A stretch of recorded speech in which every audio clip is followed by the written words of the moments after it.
নমস্কাৰ। পোনপ্ৰথমে সকলোকে মোৰ তৰফৰ পৰা মোৰ এই চেনেলটিলৈ স্বাগতম জনাইছোঁ।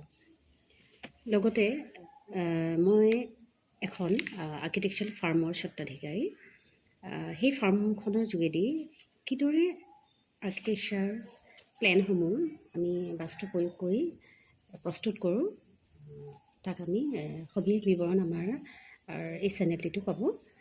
গতিকে ইচ্ছুক ব্যক্তিয়ে যদি বাস্তু শুদ্ধ নক্সা বিচাৰে তেন্তে মোক কণ্টেক্ট কৰিব পাৰে। গতিকে সকলোকে ৱেলকাম জনাইছোঁ মোৰ এই চেনেলটিলৈ। আৰু বৰ্তমান সময়ত দেখা গৈছে যে ফেক বাস্তু ওলাইছে।